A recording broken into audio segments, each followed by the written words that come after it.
What's good, everybody? What's good? It's Big Game James, man. I'm back in the building. It's my guy, Burgers and Blitzes, Mike White. What's up with you, dog? What is going on, Bub? I'm trying to get this link popped up so I could drop it on the Twitter machine real quick. Here, I'm about to pull it up for you now. Just All right. give me 1 second. We're trying to get this thing in before the game starts, but it should be a relatively, they say 7:05 first pitch, but they ain't pitched till 7:10, 7:15 last All couple right. games. So. Oh, yeah. So we won't be too crazy long anyway, so we're good. All right. I'm about to send this link out on Twitter. Hell yeah.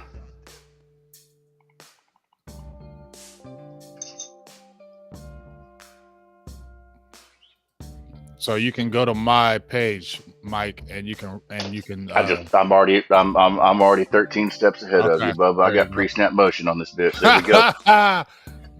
Just like we was looking like on the Rams. What's up, everybody? JJ, the Mind Revel. See Burleson, Paul Raw Dog. What's good with y'all? Hold on, man.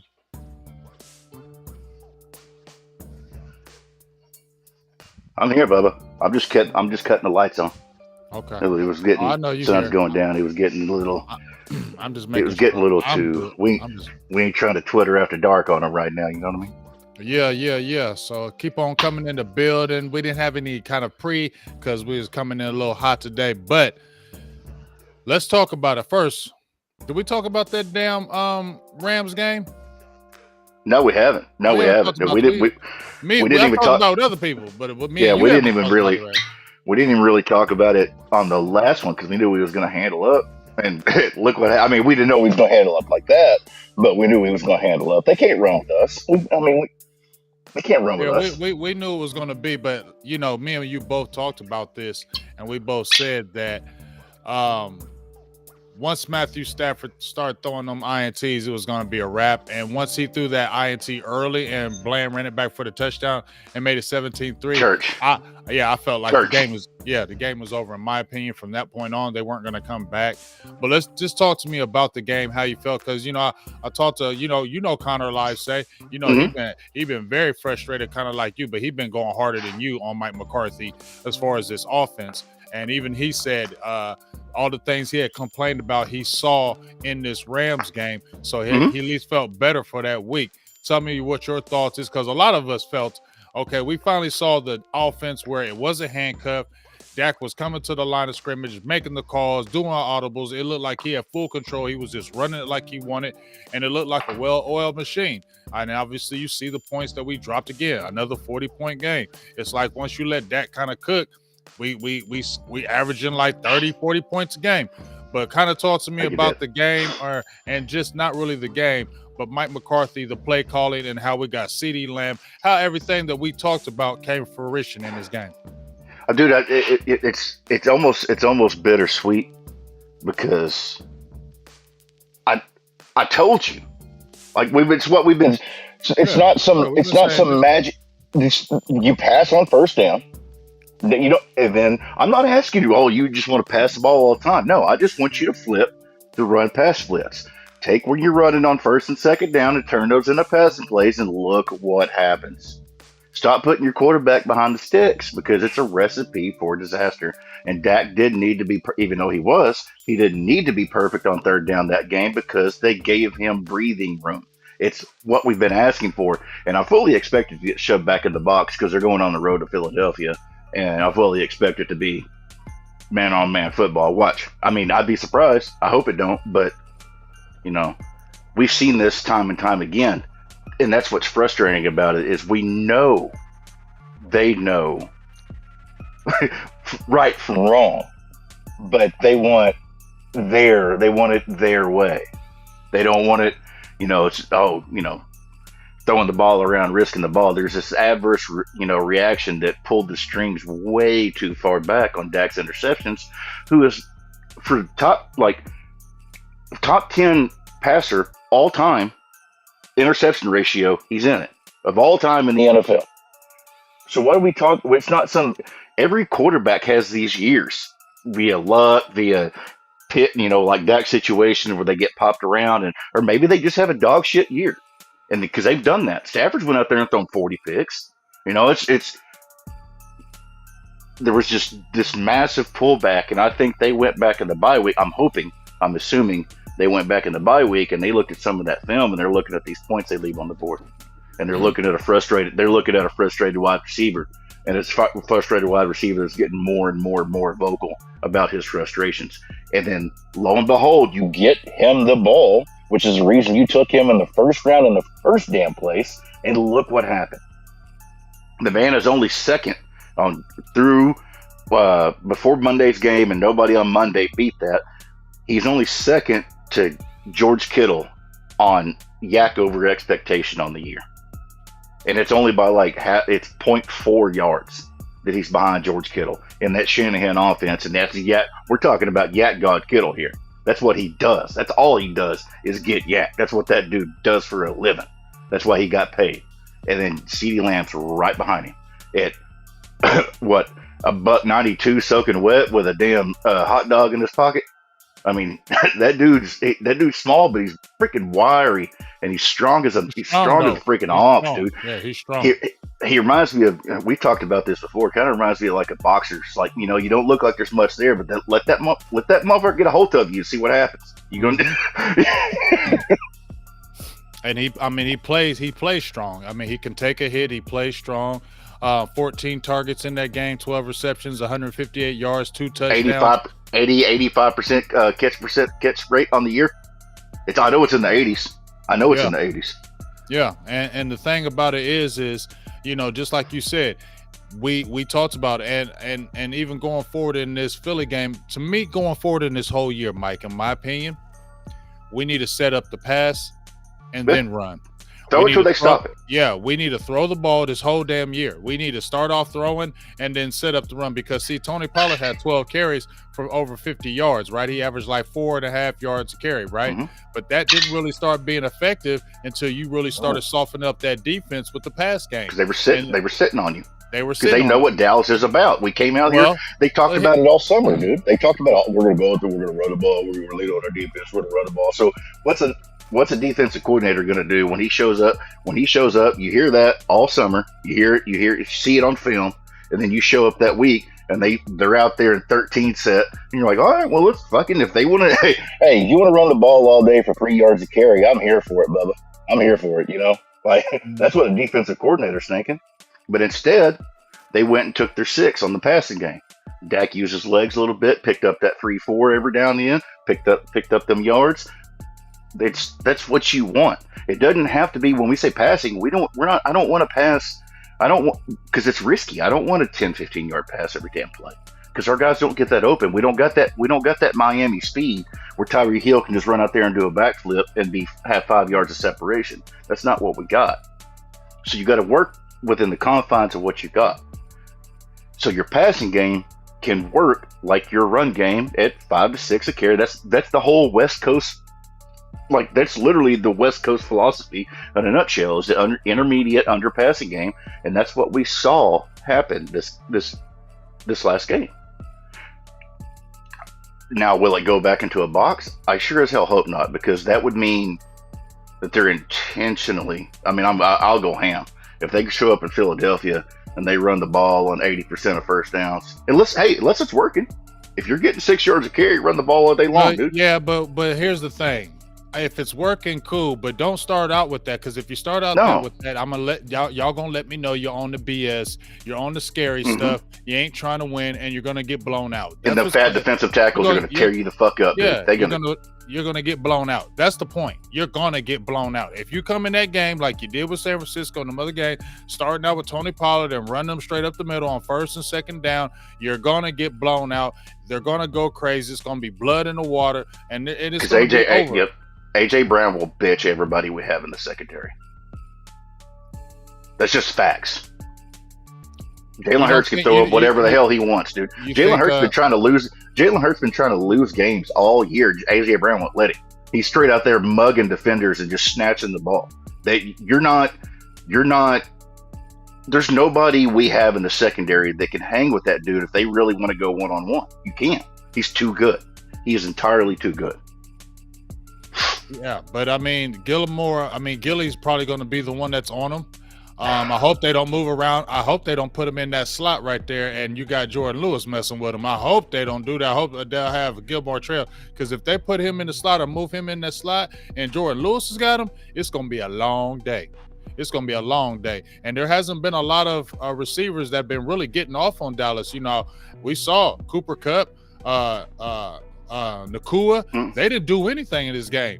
So he's just a different breed, though. The AJ Brown's a different. That's a big dude. That's a legit. I mean, that's a legit 6'2", 225. That's a legit. Yeah, and he's at a still, you know, close enough to call fast 40 time, right, and with hands and a dog mentality. He's just a bigger Deebo Samuel's what the hell the dude is. I mean, that's the type of mentality he got. Anytime that ball's in the air, it's his. He goes and gets it. Yeah, it's his. Mm-hmm. He don't have that Southern hospitality Michael Gallup got, giving these DBs free range to them. Oh, excuse me, sir, were you trying to catch that? No, that ain't how he plays ball.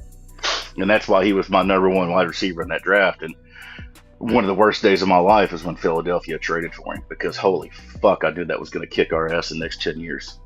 Right. I mean, I agree with you in that aspect. Obviously, they still got Devontae Smith, Dallas Goedert. The line has been going through some struggles as of the last 2 or 3 weeks. I think they say they've given up like 84 pressures, the most in the last 3 weeks in the NFL. They said Landon Dickerson gave up 8 pressures alone in that game against the Washington Commanders, and the Washington Commanders seem to have their number. And they also bottled up that run game. I said, Dan Quinn, go keep on watching that Washington Commanders blueprint tape, because every time they play them, they seem to shut them down in that run game. So my thing took them to overtime the first game, and damn near, you know, once again, Jalen Hurts tried to throw that game away. AJ Brown went up, and Forbes got benched the next week. I know you know what pass I'm talking about. He underthrew it by 5 yards, and AJ Brown just comes up over the top, tomahawks dude the top of the head, snatches the ball, and then they end up taking it to overtime and getting a field goal to win the game. That's, I think you're onto something with this offensive line thing, and I was going to get to that point. Is I don't think, actually, I don't. It's nothing thinking about it. I know this Philadelphia team is not as good as the Philadelphia team last year. Mm-hmm. They're just not. They're struggling. They've played a lot of close games with some bad teams. And, I mean, hell, they went out there and lost to Zach Wilson. And I know that we could say, oh, Cowboys got their doors blown off by Arizona on any given Sunday. And I will say that, yeah, any given Sunday. But when you watch that team play, if you get up on top of them, it's almost like the San Francisco thing. If you can get up on top of them, like I told you, and what has happened since you know, San Francisco played Dallas, people get on top of them and they can't catch. They lost McCaffrey for half a game, or they lost Trent Williams for half a game. It's not just that, Mike. It's not just that. It's what we've been talking about with Brock Purdy. That he's an average quarterback, and when everything starts breaking down now, and you don't have McCaffrey healthy, or you don't have a Deebo Samuel, or you don't have a Trent Williams, now it's got to be more on you. Now, he hasn't played absolutely terrible, but we know he when he plays behind, he just didn't deserve his name in the tier that folks were putting him in. And we see it like, hey, look who just got benched in Vegas, because he ain't with Kyle Shanahan no more. And that man was literally one pass away from going to the Super Bowl. And had he or winning the Super Bowl, he was one pass away from going to another one. Had he won that Super Bowl, when he goes to retire, no matter what happens after that, you get the, well, is Jimmy Garoppolo a Hall of Famer? You know, because you start looking, well, he went to 3 NFC championships and 2 Super Bowls, won 1 in 5 years. The whole narrative is completely different. That's a bad quarterback. Like we were saying the entire time when he quote unquote beat Dallas, that's a bad quarterback. Now we're not.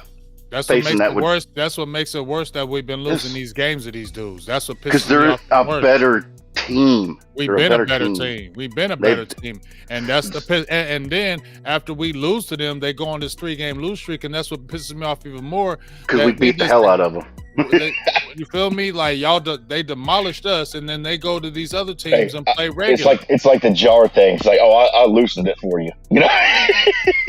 Trying to take credit for I some just shit. feel like I just what it is. I think they get up for it. Like they get up for that. For game. Sure. It means something to them, and Dallas doesn't take it as serious because you know what, Mike? We've talked about this before that the Cowboys really downplay their rivalry against them. The current players downplay the rivalry, like, oh, that was back then, and I think that's the problem. In my opinion, that's a problem. I don't like it. Go take I don't like the NBA shit. I don't like the NBA shit, man. When everybody wants to get on a banana boat and be friends. Now this is a rivalry, bro. Like, well, I guess we're old heads and we can, people grow up different these days. But you go out there and you get your fucking doors blown off by San Francisco, and you want to meet in the middle of the field and swap jerseys. That dog don't hunt for me, man. Hey, if you want to get him a jersey, you already know. And they know how to do it. And because I just watched the last sideline or mic'd up. I watched the last mic'd up and I just posted it, and they had the Cowboys. After the game was over, Micah asked for Cooper Kupp's jersey, right? And you know what Cooper Kupp said? Cooper Kupp said, "Yeah, I'll get it sent to you. I ain't doing that on the field." Bam. There it is. And you already knew if you wanted to give him your jersey, you knew that coming into the game. Yes, you could have signed. You could have signed 53 fucking jerseys and gave them to the equipment guy. And he would have gave one to everybody on the other team. I don't like that lovey-dovey shit. I'm not trying to say that these dudes are out there trying to hurt each other. I don't want that. Right. I understand it's a business, but when on game day, inside those lines, I can't get down like that, man. I can't get down like that. Yeah, and it's like I said, after the game, we understand. After the game, you guys got equipment managers. They already are talking to. I heard them on the field. Hey, I'll get a hold of my guy. I'll make sure it gets to you. They already can talk like that. That wasn't something that you need to take a picture because you guess what? Everybody in the NFL or wherever were going to show that particular picture to make fun of us, dog. They were going to show that particular picture just to make fun of us. And Christian McCaffrey, 7 yards of carry for 200 yards and 2 touchdowns. He's going to take the picture, right? He's going to take the picture because it ain't hurting him, right? It ain't hurting him. I can't. He's not going to take that picture. It doesn't matter to him. I can take the picture. I'll take a picture all day if after I beat you 42-10. Imagine like Charles Haley being, that was, I mean, and imagine Charles Haley and Leon Lett taking a picture together when they was on separate teams. When the rivalry was hot as fuck then. And that's what I think about, man. Think about, Tony Saragusa taking a picture with, somebody from fucking the Steelers. I can't think of, it's just I can't. It's the social media too, though, bro. It is. It's a branding. It's the social media. It makes you feel like a boomer saying soft, but it is. It's soft. It is. But soft. It's the social media, bro. Because we don't know, because we didn't see any of this, and it was different when you didn't have social media. Social media has made it weak. Social media has made it. Everybody got a podcast. Everybody's got a podcast. Everybody got a podcast. Anytime somebody retires, something happens, somebody's got a new podcast. Hell, it's happening right now with Dallas Cowboys content creators everywhere, sprouting up like fly. It's happening everywhere, dog. So y'all couldn't let us eat. Y'all already got millions of dollars. You got to come up in this atmosphere and start eating. Mike and I don't like it, man. I don't like it. I don't like players. I'm old school. If we want to talk about it, I don't like my players having podcasts. I don't like players playing golf. And at the risk of being shut up and dribble guy, but this game is hard. It's extremely, extremely hard. It's extremely difficult, and you have to stay on top of your game, or you get Jared Goff. Here's my thing. Just not to cut you off, but I'm gonna give a shout out to Jay Crowder for the 199 holla. No better place for Cowboys wisdom and barbecue knowledge for facts. Appreciate you with that one. Thank you, sir. But here, I don't think it's a shut up dribble because I don't see that. No, it's not. It's not how I feel at all. You know that. No, I know that. I'm talking about for me. I'm saying I don't see it as that. I see it as what other Cowboys player has had a podcast before. So how is that any different? No other Cowboys, but you make a valid point. But that's the only reason why, because you're the only one that's had one. And so nobody else has had one. So now you have one. How does it not break down or make the team a little bit different? I don't know. But in itself, we've already talked about how you can't talk in Dallas anyway. And I don't care what nobody tells me. You can't talk in Dallas, and you have to stay in line, and you can't speak out. No, you can't, because when you speak out or you get out of line, you will be brought into office and you will be talked to. You will not get out of line. And that's the messed up mentality that people don't talk about. That they got to make sure the brand stay good, so everybody's got to stay in line. And that's one of the reasons why we have a messed up team, in the fact of we got all that talent. We shouldn't be failing and losing games. But those type of things like that, where you got to stay in line, you stay quiet, you don't do anything against this. This is about the brand. First of all, this brand is number one, so don't mess up this brand. They're very quick to make sure you don't mess up this brand. That's why you don't hear the outburst and getting loud in the media. And even when Dez started doing it, that's why you saw the beginning of the end. Anybody that does that, you see the beginning of the end for them in Dallas. And that's the problem.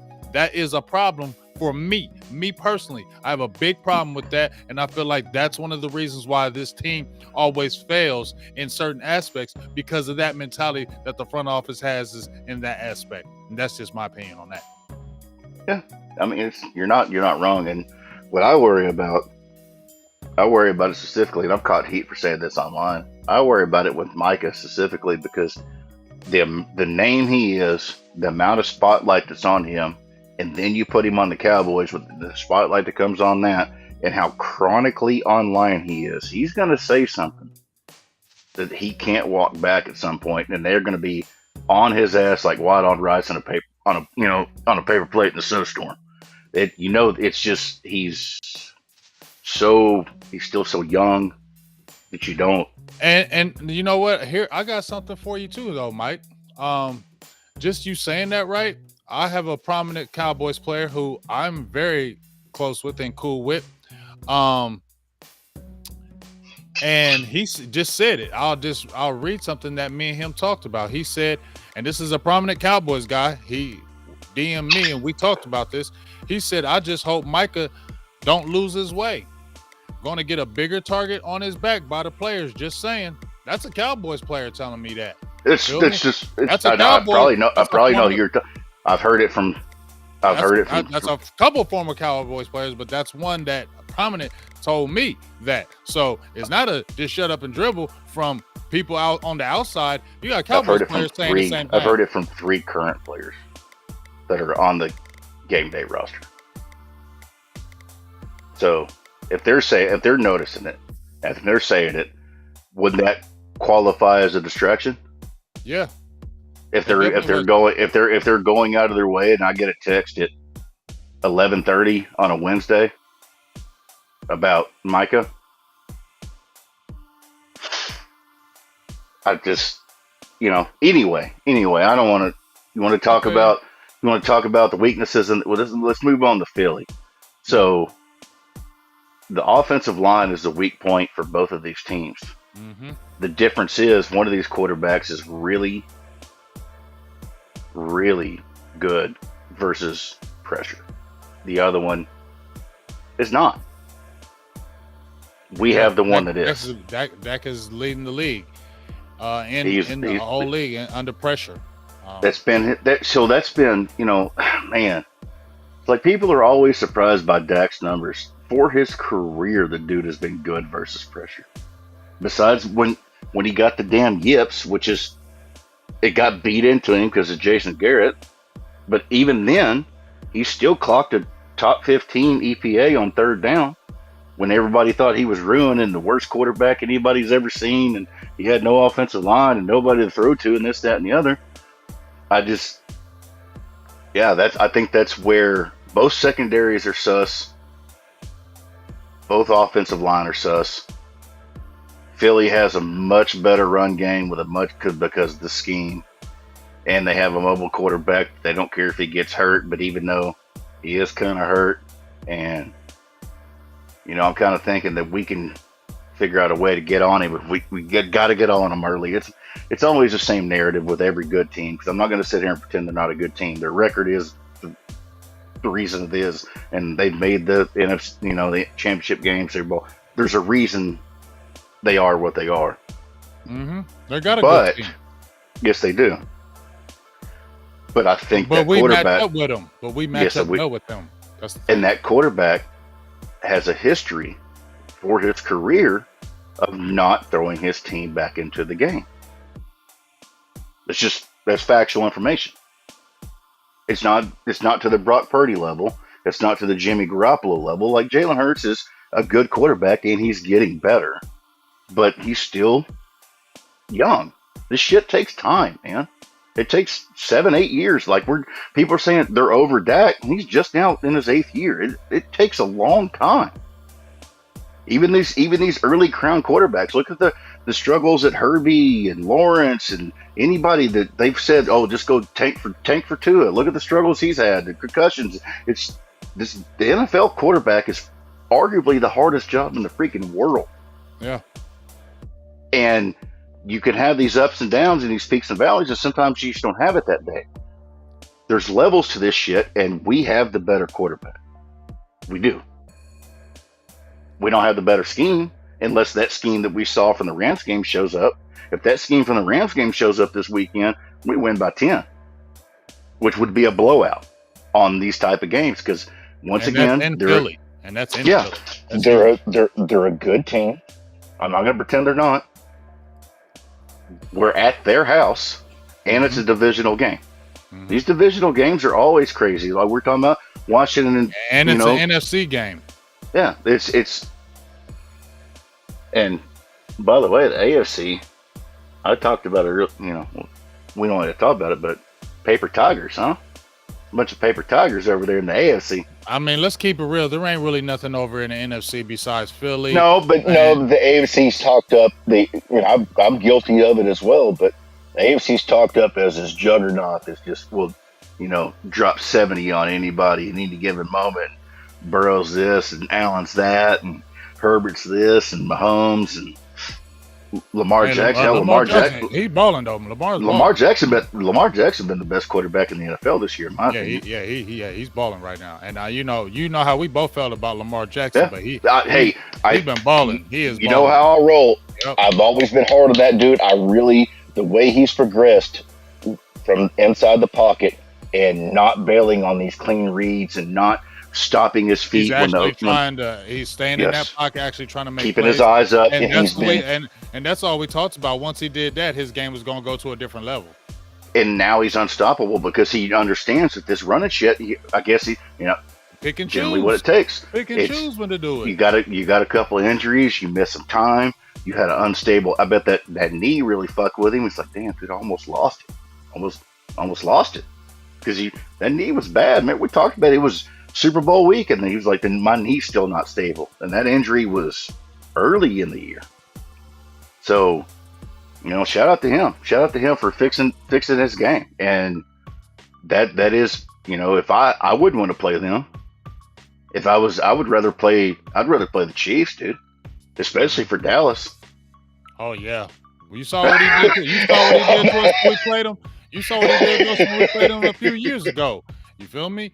He would give us a lot of problems, dog. He would give our defense a lot. Yeah, I'd rather play the Chiefs. And another big thing about Jalen Hurts too, as well, is he may be hobbled. He got hurt a couple weeks ago, and I think that's one of the reasons why he was not scrambling as much, is because that knee wasn't the greatest. So that can be in our favor because he gives us problems. He gives us fit in the run game, dog. He does. He just does. Yeah. Well, what scared me is you may have saw it, that they do that fingers in the booty play. Well, they ran an actual play off of that last weekend. They act like they were going to do the fingers in the booty, and they pitched it to Swift in the red zone, and he was wide the hell open. So if they're going to start doing that and running plays off of it, we can't give them the opportunity. We can't give them the opportunity, which means these pre-snap penalties have to stop. These pre-snap penalties on the defense, giving these jumping dudes off free sides, conversions. giving them easy yards, jumping off sides. We cannot be jumping off sides, Mike. We got to show a lot of discipline. You can't, and we're going to deal with the nonsense they get away with illegal man downfield, even though that's kind of been getting called on them this year, and that's been a lot of their issue too. These dudes are, Hurts kind of slowed down with that knee injury, and these dudes are blocking before he's turned into a passer again, and they're getting called for illegal man downfield, which has made me happy. But it's going to be a game. I'm just glad it's not at 7 o'clock, so I don't have to stay up till freaking 11:30. Yeah, I know, right? Because I'm gonna be up all day doing Philly stuff, content with my guy. But like I said, we just talked about that. We just talked about the weaknesses, but this is what I'm gonna go ahead and say as well, though, Mike. We talked about Dak Prescott the last game. I think he's had 11 carries for 59 yards. Not a lot, but it's been a godsend. Those are important ass yards. It's been a godsend to our offense because our offense is better when he uses his legs. And it doesn't have to be design runs. It doesn't have to be RPOs. It has to be when you're getting flushed out the pocket. Stop trying to stand in the pocket and make a play and take a bad sack. And then you're putting us behind the 8-ball. Scramble and run. Because I'm going to tell you right now, they got a guy over there on the side of Terrence Steele that's playing a lot better. And we see Terrence Steele has been struggling this year. And his name is Hassan Reddick. And I believe he's going to give Terrence Steele fits. And I believe he's going to be in that backfield a lot. And so when he gets in that backfield off that rush, that's when Dak needs to be able to flush out that pocket and run. Dak needs to lose his legs because I think he's going to be getting flushed out the pocket. Much like that San Diego game, much like in the beginning of the Rams game, I believe that kind of fire is going to be put on him and he's got to run. That's better for our offense. It's way better. Obviously, besides the obvious numbers that go behind it, Dak is one of these dudes that's always been, he don't understand he's in a fight until he gets hit. Mm-hmm. You know what I mean? Yeah. And he gets in there, he tries like the first drive of the Rams game. He was trying to stay in the pocket. Got Instead smoked. of just running. Bam, right? bam, bam, bam. Yeah. Bam, bam, bam. Got smoked three different times. He said, all right, fuck it. Next series, we've seen what happened. Now he knows, all right, I'm clocked in now. It's almost like a guy that gives you the first shot, which is, I'd rather not have it that way. Yeah. But we need to be the aggressor because this doesn't need to be a type of game, Mike, where we get down early. No breathing room. And this can't be a game like where we're getting down like 10, 14 points early. Can't be that game. What sucks is there's no win in the Dak narrative out of this game at all. Right. There's no win because you still got to play them again. It's not January. Dude, they could go out there. They could hang 50 on Filthy. They hang 50 on them. Keep them under 10. It ain't gonna matter. We'll see y'all again in December. See y'all in 5 weeks, and then we'll see y'all in January. I don't care what anybody's numbers look like.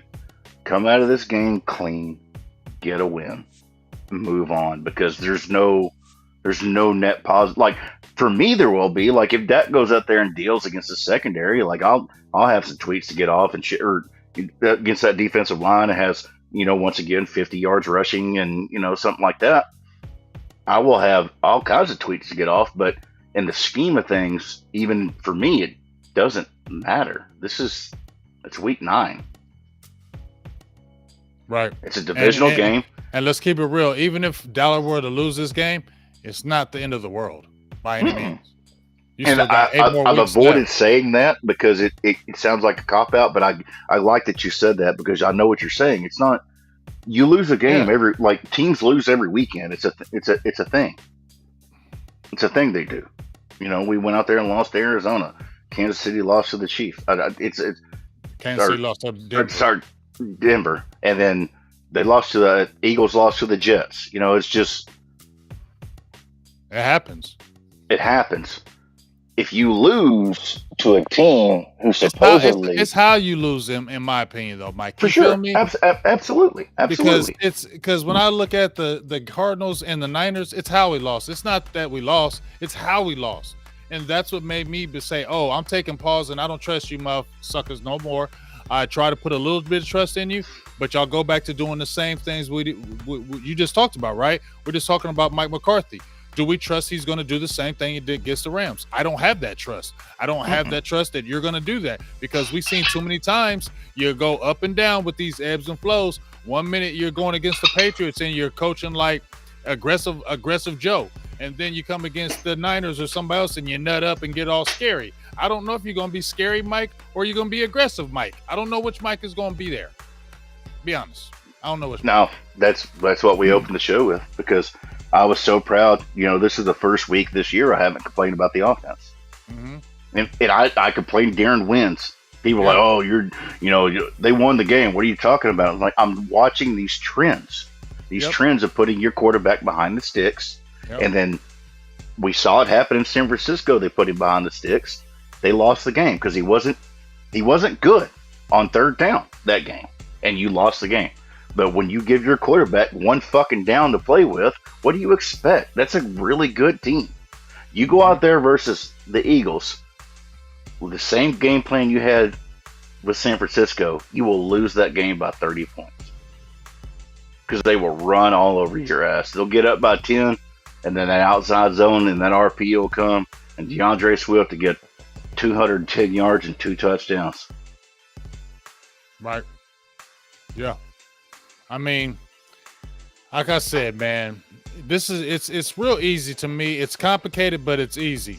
Going there aggressive, it's okay. Even if you went out on a 3-and-out, let's say you got the ball. Play to your strength. Play to your strength. Listen, even if you went to a 3-and-out, but if you're aggressive throwing that ball and those 3-and-outs and those were good routes that happened, I'm not mad at that. But you know what? Also, Dak, like you just said, not waiting to always get punched in the mouth, but calm your ass down, because you be in hyper mode, bro. You be too hyper, and then you be messing up on plays because you too damn hyped about stuff. Come in this game calm, because that San Francisco game, you was too charged up. Because Luke Schoonmaker was open. Even though Luke gets on our nerves at times, he was open on that play. And if you completed that first pass that you threw to him, that was a 16-yard game. And then we could have been at the 47-yard line. That moves us the ball in San Francisco. Maybe that's a different game because you're too charged up. So come in this game, even kill. Because, Mike, we don't need to overhype this game. That's the problem that we do, too. Our team, I feel like our team overhypes it. Regular season game versus a division rival. We have success against this team, so we don't need to be hyped. You feel me? We need to be hyped, but not overhyped where, oh my God, and then we make mistakes. So, you're talking about San Francisco where he missed Schoon because he did. Is it not an indictment on your overall offensive plan where you're harping on a first series incompletion? Yeah.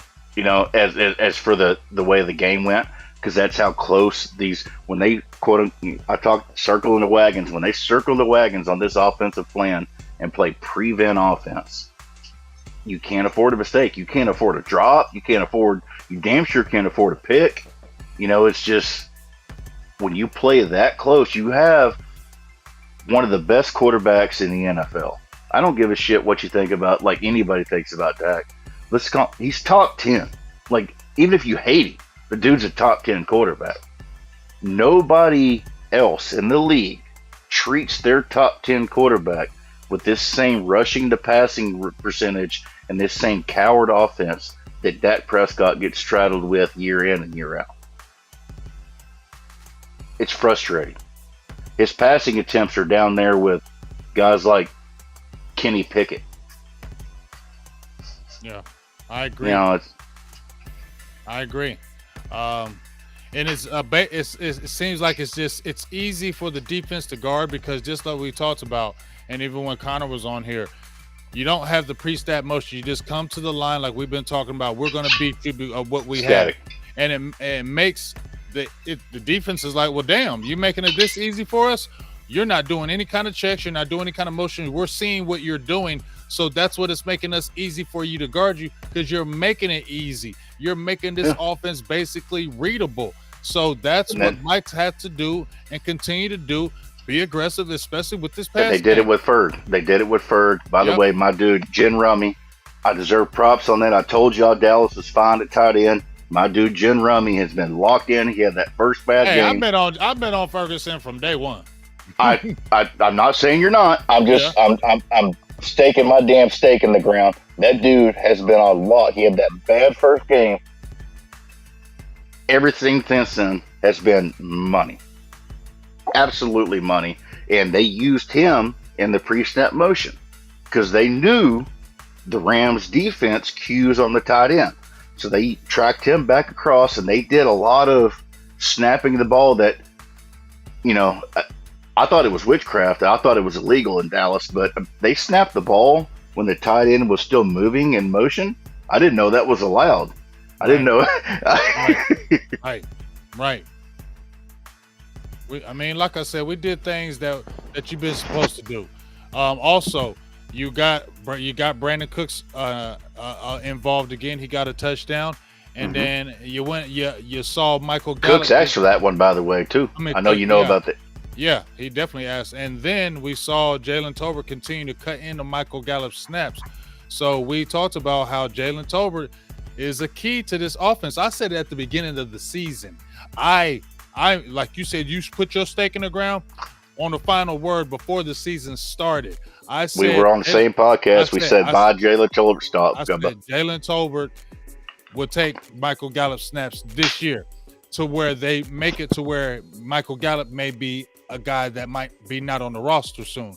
And also I said that never wanted to pay him. That we're on the same. We've been talking about. For those that don't know, we've been talking about that. Didn't want to pay him. Hated the idea of it, and then they so on and so forth. Yeah. So now you're seeing it. But if they can get Jalen Tolbert even more involved in this offense is going to go even to a higher level because Jalen Tolbert can do things that Michael Gallup cannot do now. He's the toe guy. You throw something on the sidelines to Michael Gallup, and he's going to get that. But that's it. He's not beating the one-on-ones.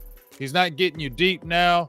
He's not the guy that's doing the 50-50 balls. He's not that type of guy anymore. But Jalen Tolbert is more of that guy. I don't know about the 50-50 balls, but Jalen Tolbert is more explosive, and he can play in the slot. Okay? That's where you can't see Gallup. So Jalen Tolbert offers you more right now. So you need to be smart. Dude, I'd rather front office, because that's what it is too. That goofiness, you keep playing. You need to be smart, front office, and Jalen Tolbert needs to keep getting snaps, and he needs to keep getting snaps in his offense, Mike McCarthy, because your offense is going to be better if you do it.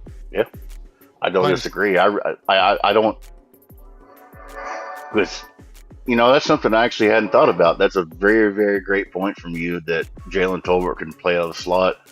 I'd rather me come out of the slot right now than Michael Gallup. Mm-hmm. You see it. That dude gets jammed up and bodied by slot. Yeah, little Jordan Lewis dudes. You know what I mean? Like, and they're being physical with him on purpose. Because they know. Because they know. You put him off the route, he'll just give up. It's not. It really upsets me because I was a fan of that dude in the draft. COO was high, but then you watch the way he's played. It ain't an injury thing. It's effort. It's flat out effort. You see him just flat out give up. The all-22 on Michael Gallup makes him look like a high school receiver on a college field. It is bad. It's really, really bad. Like a third-string high schooler. He just gives up on plays. If he gets jammed, he's on. We're just going to stand here. I'm supposed to block. We'll stand here and we'll do-si-do a little bit, play patty cake. Yeah. And that really upsets me. Yeah, like I said, Jalen Tolbert's got to continue to get more burn because I believe he can really help this team going forward. And you see, I'm showing his numbers right now. 10 targets, 7 receptions, 71 yards. I mean, he's not being able to. He needs to get more involved. Like just playing it feels like the Miles. This feels like the Miles Austin thing. Yeah. When we saw Miles Austin go in preseason, and we're like, oh shit, get that guy more involved. And you see 7 for 71 for 10 is, like a decent day for a wide receiver one. But you see that dude play versus the snaps that Gallup's playing. Come on, man. Right. What are we doing? Exactly. I agree. What are we doing? But hey, it is what it is. What's your final thoughts on this game, dog? Man, obviously I want Dallas to win, but it's just they gotta prove I'm me. worried. I said Dallas was losing this game. I'm sorry, Cowboys fans. Y'all get mad at me. I wouldn't for the record. For the record, I'm not picking anyone to win. I think this game's going to be a drug. If Dallas comes out and plays the way with the game plan they played versus LA, they'll win by 10. If they come out with that circle of wagons, prevent offense shit, halfback dive, halfback toss, halfback trap, they're going to lose by 20. It's all about the offensive game plan. Yeah, that's it. That's right. The call is coming from inside the house. If they're okay with the offense, let's go. Yeah, let's go. We'll win by 10. If they didn't like the way that offense looked, we're going to lose by 20 because we can't stop their run game. We can't stop a mobile quarterback. We can't stop AJ Brown. You have to go out there and you have to put points on these boards. You have to. And you absolutely have to. Preferably scoring early, even if it's a field goal and you get a 3-0.